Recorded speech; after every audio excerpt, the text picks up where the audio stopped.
thought I was going to burn my damn hand, didn't you? Didn't you? You did. You know, some people think I had this top on, so I just wanted to be silly.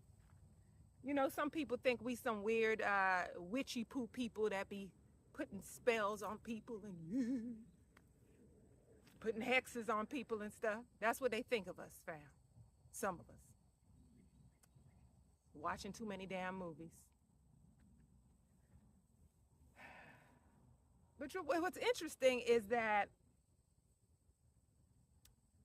that's what people will believe from a movie. They'll take that and believe that people can put a curse on you, put a spell on you and hex you and stuff like that. They'll believe that. But these are the same people that don't believe in astrology.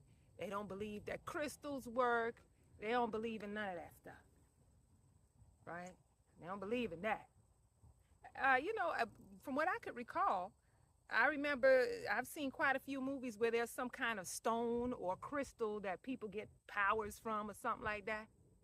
I've seen that before. But nobody chooses to believe that. They want to believe the dark and not the light. They want to believe the dark shit. But here's what I was thinking about the other day, right? In the movie Superman, right? There's kryptonite, right? And it's green, and it's from up there, and it made him weak, right? Kryptonite. You hear the end, ite. Moldavite, right? It's green, and it's from up there. In case some of you don't know, Moldavite is a piece of meteorite that landed on Earth like millions of years ago. So yeah. Isn't that interesting? But it doesn't, Moldavite doesn't make you weak though. Moldavite makes you strong. It increases like if you are a naturally intuitive person, your intuition will increase from wearing Moldavite. If you are someone who has any other gifts like the clairaudience, clairsentience, clairvoyance, all of the clairs, if you have any type of psychic gifts, Moldavite can increase those gifts, especially if that's the intention that you set when you wear it. So I just thought that was interesting. Interesting similarities there. Somebody sent the Moldavite down here a long time ago. Maybe it was some of our alien ancestors, right? So fam, today I want to talk about near-death experiences. I was kind of like I sometimes hesitate about making these type of videos, and I realize the only reason why is because I feel like usually when I make a video, I want it to reach a lot of people. I want a lot of people to get something from it. I want everyone to get a message or get something that helps from it. But it's not always about, like trying to, reach everybody. Sometimes it's a specific message that people gradually, move towards if they need to look for some answers. So near-death experiences. I had a near-death experience, which I've mentioned before, but I don't think I've ever mentioned it in detail, and I'll do that. But what made me decide to go and make it is because I ended up I was telling that near-death experience to my coworkers. It just came out because somebody was talking about something similar, and it just came up. And then I have a subscriber named Darren who reached out to me on Instagram, and he was telling me how, he is having all of these number synchronicities showing up and, things happening. And he mentioned that he had a near-death experience, and I was like, okay, that's a sign to go ahead and make a video about NDEs, near-death experiences. So his experience, let me just mention, I wanted him to tell me just so I could, because I've read a lot about other people's experiences, trying to find out why these experiences happen, or maybe trying to find answers about my near-death experience. So Darren, thank you for sharing once again. But his near-death experience, he said he was 17. I hope I remember everything. But he was hit by a car, flew up in the air, landed on his head, and swallowed his tongue. Whew. When I was reading it, I was just like, ugh. So sorry to my empathic people, because you probably felt that. Ooh. Landed on his head and swallowed his tongue. He said he saw a bright light, a tunnel, and he went down, and then he got to these really tall gates that were like as big as a house, like really high gates, and he was greeted by his family. He said there was a long road, and as he went down the road, it was just all of his ancestors or his bloodline. He said that's the word that stuck out, bloodline. And it was just like the further he went down the road, the more further back in time that you went and seen these ancestors or these his bloodline. He said he got to a city where it was really like interesting, and he just wanted to stay and he wanted to explore it. And someone, I don't know if he said it was an ancestor, elder, or somebody told him, no, you can't explore it because it's not your time, you have to go back. And he was just like, I want to stay. And he said that the ancestor, whoever it was, touched him, and he immediately just like teleported back. And then he was hovering over his body, over the scene, not the crime scene, but the scene where he got hit, and the ambulance, and he could see all of that before he was resuscitated. And so therefore he went on to have children, 7 children. So clearly wasn't his time yet. And he said that what he learned from it was that we are energy, and we're not just human, and that death is not the end. And that takes me to number 1, because I want to share 3 reasons why we have near-death experiences. So number 1,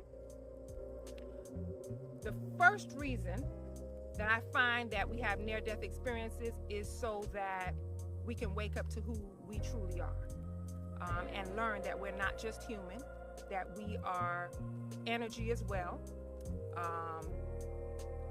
We are multi-dimensional beings having a human experience. Shout out to Ralph. And that, life isn't over. After this life is over, this is a temporary experience. And that is the reason that some of us have near-death experiences, so that we can learn who we truly are, that we are not just a human, that we are energy, and we are spirit. We are energy. So that's the first reason. Another thing I find so interesting about that is a butterfly. Come in the camera, come. One thing that I noticed that was interesting with a lot of people's experiences that I've learned about, how they talk about everything that they experience. They talk about so much that they experienced, and sometimes they were only, out of their body for just a few minutes in human time. But everything that they experience just seems like something that would take longer than a few minutes to experience. So that kind of also leads me to believe that there is no time and space in the spirit realm. So that's the reason why humans, we have the time. It's not really, it's not real. The time is not really real. So yes, that's number 1. That's the first reason why we have near-death experiences, so that we can tap into who we truly are and learn that we are not just humans, but we are multi-dimensional beings having a human experience. Number 2, the second reason why we have near-death experiences is so that you can find your path and find your purpose. The near-death experience is not some kind of accident or coincidence or whatever. It is actually something that's meant to happen. And in a lot of cases, some people, their natural gifts increase after having a near-death experience. Some people can become psychic. Some people become mediums. They are opened up to the spirit world. And not only psychic and medium, but some people just become a whole lot more empathic. So all of your natural gifts, everything that is natural, those things increase when, in some cases, when you have a near-death experience. So for some people, you have a near-death experience so that you can find your purpose and tap into your path in life.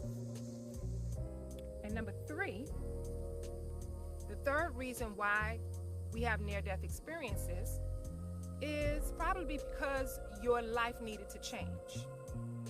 Maybe your life needed to change. Maybe you need to have a new appreciation for life. Um, maybe you need to have, maybe you needed to see death differently. Maybe you feared death. And so the near-death experience helped you to not really fear it, because you understand that it's nothing to fear. It's not, this is not it. This is an experience that we're having now, but this is not it. So maybe that's one of the reasons that you have a near-death experience, just so that you can learn what happens after this life. You know, if we understand that this is a temporary experience, then maybe we would be a little bit more careful, or a little bit more careful about the way we move in this life. And I'm not talking about because of heaven or hell, because to me that's just a mind thing. That's just really in your mind, the whole heaven and hell thing. I believe that it's a frequency and a vibration thing when this life is over, right? Your frequency, your vibration, I believe, is what plays a part in what is next for you, because it's all connected. It's all connected. It's definitely all connected. If you're spending your life low vibing, you know what the low frequencies are. It's fear, it's jealousy, it's hate, it's envy, it's if you're living a life of greed and focusing on yourself, manipulating, taking advantage, like that's how you live your life. That's a low frequency. And I'm not saying you're going to hell, but like I said, I think that's a mind thing, the whole heaven and hell thing. What I believe is that plays a part in what your experience after this life will be like. Your energetic frequency and your vibration. We know what the high vibrations are. Having empathy for others, love, compassion, caring, healing, helping. Those are higher frequencies. So if that's what you spend your life doing, that's what you put out into this world, then that plays a part in what your experience is like after this life is over. So those are the 3 reasons that I believe we have near-death experiences. Now, my near-death experience was an ectopic pregnancy. I don't know if any of you know what that is. When the sperm goes through the fallopian tube and it goes into implant itself, it didn't do that. With ectopic pregnancy, it implants itself somewhere it doesn't belong. And with me, it went in the tube and got stuck in the fallopian tube. And therefore, it started to grow in the tube. So around 2 months or so pregnant, it burst my tube and I was bleeding inside. I remember very clearly, I was sitting down having dinner, eating with my daughter. She was the only one I had at the time, and she was 10. My ex was in the room sleeping, and me and my daughter were actually eating curry chicken. I made curry chicken, so we were eating curry and rice and eating our dinner and watching TV. And then I'm eating and I feel something like a pop inside. And then it immediately felt like I had to use the bathroom. So I go to the bathroom, I go sit on the toilet, and then I started feeling super dizzy and even like in a lot of pain, to the point where I had to lay on the bathroom floor. And I called my daughter and she called my ex, and he came. He called the ambulance. I don't even remember how I got from the bathroom to the living room, but I do remember when the paramedics came and they were shining the light in my eye, and they're asking him, they thought I was on drugs because my pupils obviously were so dilated that they thought I was on drugs, and they were dilated because I was filled with blood inside, obviously. The fact that we took so long to, it's like, it still like trips me out how this went. So they put me on the bed, the stretcher, took me to in the ambulance. We went to the hospital, Jackson Memorial, got the best doctors, clearly. But they took me to Jackson Memorial, go into the emergency room area, and I'm sitting there, or I'm laying in the bed, and of course there's a bunch of students in there, because you know how they do. That's how you got to teach the students, right? So they're in there with the ultrasound, looking on the ultrasound. They don't know what in the hell they're doing. And I'm to the point where now I'm like throwing up my curry chicken meal next to my shoulder because I'm obviously filled with blood and I'm puking now. So they don't know what they're doing. Eventually a doctor comes in and he's like, what's the matter with you guys? You don't see that? That's blood, that's blood, that's blood. So now they're running with me on the table and I'm just like, they're shaving me. They looked worried. The doctor looked worried.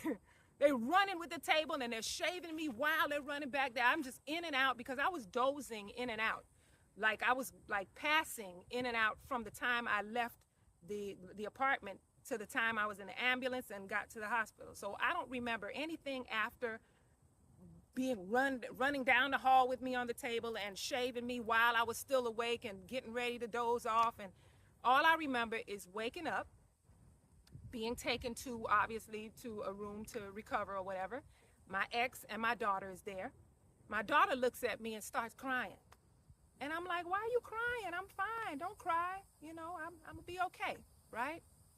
It wasn't until later that I eventually had to get up and use the bathroom. And when I looked at myself in the mirror, I was like, oh, my goodness. I see why she was crying. Who is that? I don't even know who. I didn't even look like myself. I looked like rigor mortis already said. I was so big and swollen. It didn't make any sense. I'm like in the mirror looking at myself like I was big. I just didn't look like me. So obviously that's why she was crying, like, what's wrong with my mom, you know? Another thing that sticks out is the nurse who kept staring at me. Like it was a nurse that just would, every time she would just pass by and she would just look at me. She just kept staring at me. And I'm like, why does she keep looking at me like that? Eventually, I had to be there a couple of days to recover. Before I leave, eventually she comes to me and she says, you know you're here for a reason, right? And I'm like, okay. She was like, she said, I knew you wasn't coming out of there. She said, you have no idea the amount of blood you lost. Like, you have no idea. Like, you're here for a reason. Which now, just like, damn, it hits home now. So here's a couple of interesting things surrounding this. The due date for that ectopic pregnancy was 10/10/10. My daughter was 10 at the time. And if you know about numerology, 10s is the number of endings and new beginnings. So that is quite interesting. Another thing that's very interesting, and this is why I'm saying it's all connected. My birth is surrounded by 10s as well, right? I was born in the 10th month in October, and I was named after this gymnast named Nadia Comaneci. Now, one day I just was like Googling because I think I was trying to show my daughter who I was named after, and I remember watching this gymnast in the 80s. She was dope. She was like perfection.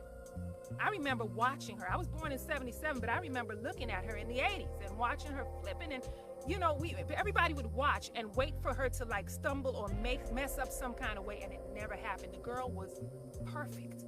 So as I was Googling, I looked and a picture came up of the judges all holding up 10s. And I'm like, oh shit. So there were 10s surrounding my birth and 10s surrounding a rebirth, a near-death experience. So that to me is a clear example of how it's all connected. There's an ant crawling on my phone. It's all connected. And that near-death experience, as well as my birth was an ending and a beginning. It was an ending of a existence before that, not sure what life that was, and it was a beginning of a new life. And the same thing with the ectopic pregnancy.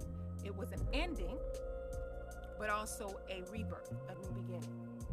So for me, I guess, I don't remember, you know how people see all of this stuff? I don't recall anything other than passing out and getting up.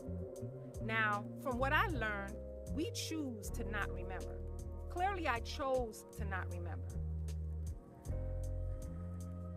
For whatever reason, maybe so I can discover these things and share it along this journey, but I chose to not remember anything. we make that decision in most cases to not remember.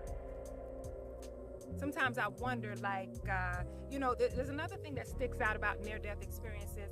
A lot of people, just about everybody, they say even Darren, his experience, he didn't want to leave.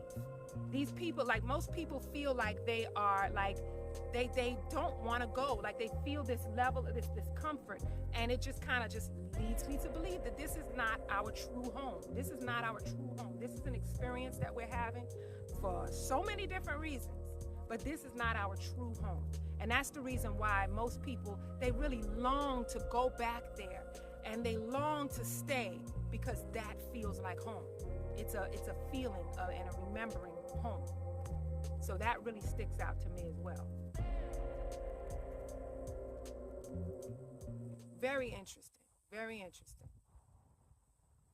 But yes, fam, that was my near-death experience. And I feel like I was always trying to find out what was the reason for it. And maybe it has something to do with numerology. Just to let me know that numerology is real. Endings, beginnings, this is not. This is a temporary experience. And it's not over. It's not over when this is over. So that's what I've learned about near-death experiences. I hope that this video makes sense to some of you who've had these experiences. Please feel free to share your near-death experiences. That's one thing I must say about you all. And it must have to do with me being vulnerable and sharing a lot about myself here, because some of you share such intimate things with me, and I'm here for it. I respect it, and it's cool. I'm almost at 20,000 subscribers, fam, and I want to thank you all for joining me, sharing your experiences with me, and supporting me on this journey. So fam, that's it for this video. I hope you enjoyed it, and I'll see you next time. Peace and blessings.